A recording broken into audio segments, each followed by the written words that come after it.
A small mass attached to a string rotates on a frictionless tabletop as shown.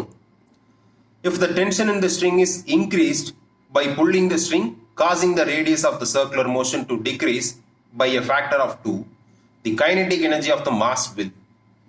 19th problem. அதே problem மீசையும் மருவும் வச்சு இங்கே வந்து உட்காந்துருக்கு 21th ப்ராப்ளமா. ஓகேவா? இருந்தாலும் நான் எக்ஸ்பிளைன் பண்ணுறேன். Frictionless table top. ஓகேவா? அங்கே ஃப்ரிக்ஷன்லெஸ் ஹரிசாண்டல் பிளேன்னு சொல்லியிருக்காங்க. இங்கே அதே தான், ஃப்ரிக்ஷன்லெஸ் டேபிள் டாப். ஓகேவா? சர்க்குலர் பேத்தில் ஒரு மாஸ் சுற்றிட்டு இருக்கு. ஓகேவா? அந்த மாஸில் ஒரு ஸ்ட்ரிங்கை அட்டாச் பண்ணி அந்த ஸ்ட்ரிங்கை என்ன பண்ணுறோம் அப்படின்னா இந்த சர்க்கிளோட சென்டரில் ஓட்ட போட்டு இந்த ஸ்ட்ரிங்கை அதுக்குள்ளே விட்டு கீழே எப்படி வச்சுருக்கோம். ஓகேவா? இப்போ இதை பிடிச்சி என்ன பண்ணுறோம் அப்படின்னா இழுக்கிறோம், கீழ் நோக்கி இழுக்கிறோம். கீழ் நோக்கி இழுத்தா என்ன ஆகும் அப்படின்னு பார்த்தீங்கன்னா இந்த மாஸ் வந்து பார்த்தீங்கன்னா சென்டருக்கு பக்கத்தில் போகும். கரெக்டாக? இதை பிடிச்சி இழுத்தீங்கன்னா என்ன ஆகும்? பக்கத்தில் போகும். பக்கத்தில் போகுது அப்படின்னா என்ன அர்த்தம்? ரேடியஸ் குறையுது அப்படின்னு அர்த்தம். கரெக்டாக? ரேடியஸ் குறையுது அப்படின்னு அர்த்தம். எவ்வளோ குறையுது அப்படின்னு கொஸ்டினில் கொடுத்துருக்காங்க. Decrease by a factor of 2. ஓகேவா? எவ்வளோ குறையுதுன்னு கொடுத்துட்டாங்க. Decrease by a factor of 2. என்ன கேட்குறாங்க அப்படின்னா ஃபைனல் கைனெட்டிக் எனர்ஜி என்ன ஆகும்? இன்க்ரீஸ் ஆகுமா, டிக்ரீஸ் ஆகுமா, ரிமைன் கான்ஸ்டன்டா? அது மாதிரி தான் நம்ம ஃபைன் பண்ணணும். ஓகேவா? ரைட். இன் ஜெனரல் ஒரு quantity increases by a factor அப்படின்னா QF இஸ் ஈக்குவல் டு XQIன்னு எழுதிக்கணும். அதாவது QI அப்படின்றது அந்த குவான்டிட்டியோட இனிஷியல் வேல்யூ, QF அப்படின்றது அந்த குவான்டிட்டியோட final value. Increases by a factor அப்படின்னு கொடுத்துருந்தாங்கன்னா QF is equal to XQI. ஓகேவா? Increases by a factor of X அப்படின்னு சொல்லியிருந்தாங்கன்னா QF is equal to XQI. ஓகேவா? டிக்ரீசஸ் பை எ ஃபேக்டர் அப்படின்னாங்கன்னா QF is equal to QI divided by X. ஞாபகம் வச்சுக்கிறது ஒன்றும் பெரிய மலை கிடையாது. இன்க்ரீசஸ் பை எ ஃபேக்டர்னா எக்ஸால மல்டிப்ளை பண்ணணும், டிக்ரீசஸ் பை எ ஃபேக்டர்னா எக்ஸால டிவைட் பண்ணணும். ஓகேவா? இங்க கொஸ்டின் என்ன கொடுத்துருந்தாங்க? Decrease by a factor of 2. அப்போ R2 is equal to R1 by 2. R2 is equal to R1 by 2. ஏன் divided by 2 போடுறோம்? Decreased by a factor னு கொடுத்துருக்காங்க. ஓகேவா? Right. R2 is equal to R1 by 2. நம்ம என்ன ஃபைன் பண்ணணும்? K2 in terms of K1 fine பண்ணணும். அப்படி ஃபைன் பண்ணி இங்க 1 வந்துச்சுன்னா ஈக்குவல் சம்திங். இப்போ 2 வந்துச்சுன்னா 2 மடங்கு இன்க்ரீஸ் ஆயிருக்கு அப்படின்னு அர்த்தம். அதுவே 1 by 2 வந்துச்சுன்னா பாதியா இருக்கு அப்படின்னு அர்த்தம். ஓகே, இந்த ஐடியாலாம் வந்து தெரியும். இப்போ என்ன ஃபைன் பண்ணணும் அப்படின்னா K2 in terms of K1 fine பண்ணணும். அப்போ K2க்கும் K1க்கும் ரேஷியோ ஃபைன் பண்ணணும். கரெக்டா? K2 divided by K1. In general kinetic எனர்ஜிக்கான ஃபார்முலா என்ன? K is equal to half mv square. இப்போ இங்க K2 is equal to half mv2 square. Mass of the particle change ஆக போறது கிடையாது. ஸோ ஜஸ்ட் m னு எழுதிக்கிறேன். டிவைடட் பை K1 அப்படின்னா half mv1 square. ஓகேவா? half cancel, m cancel. அப்போ v2 square by v1 square, அதாவது v2 by v1 the whole square. கரெக்டா? K2 by K1 ரேஷியோ எதுக்கு ஈக்குவலா இருக்கு? v2 by v1 the whole square க்கு ஈக்குவலா இருக்கு. கரெக்ட் தானே? ரைட். இப்போ v2 by v1 எப்படி கால்குலேட் பண்ணலாம்? எதனா ஐடியா இருக்கா? கன்சர்வேஷன் ஆஃப் ஆங்குலர் மொமெண்டம் படி கால்குலேட் பண்ணலாம். எப்படி அப்படின்னு பாத்தீங்கன்னா இங்க நெட் எக்ஸ்டர்னல் டார்க் 0. கரெக்டா? இங்க என்னென்ன ஃபோர்ஸஸ் ஆக்ட் ஆகும்?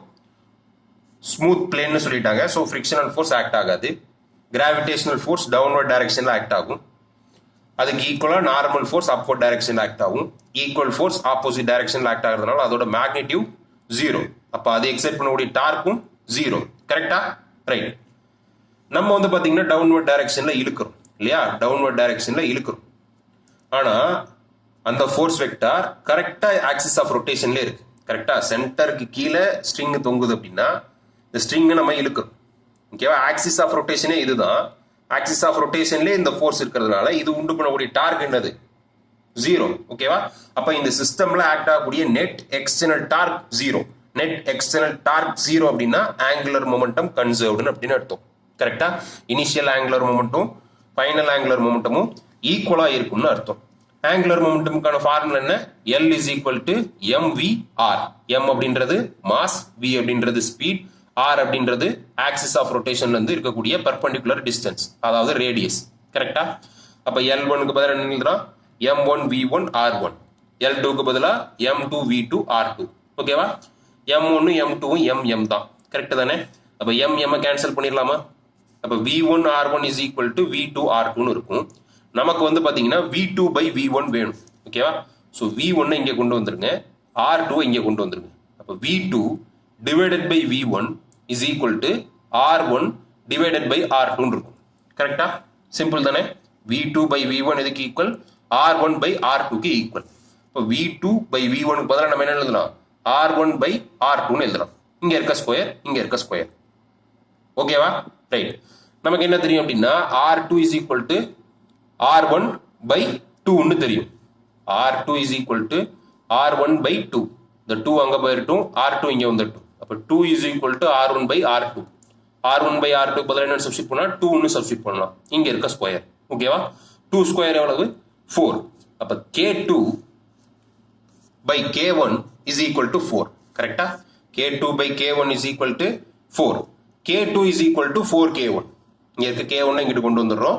அப்ப k2 is equal to 4k1.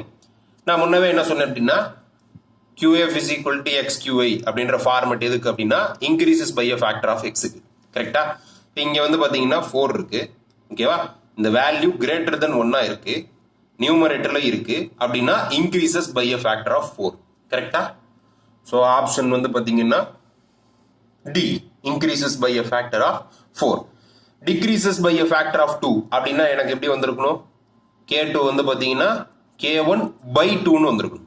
Remain கான்ஸ்டன்ட்னா எப்படி வந்திருக்கணும்? k2 is equal to k1 ன்னு வந்திருக்கணும். increases by a factor of 2 னா k2 is equal to 2k1 ன்னு வந்திருக்கும். increases by a factor of 4 அப்படின்னா k2 is equal to 4k1 ன்னு வந்திருக்கும். ஓகேவா? மீனிங் புரியுதுல? decreases by a factor இருக்கும், increases by a factor இருக்கும். இங்க வந்து பாத்தீங்கன்னா k2 is equal to 4k1 வந்திருக்கு. k2 is equal to 4k1 அப்படின்னா increases by a factor of 4.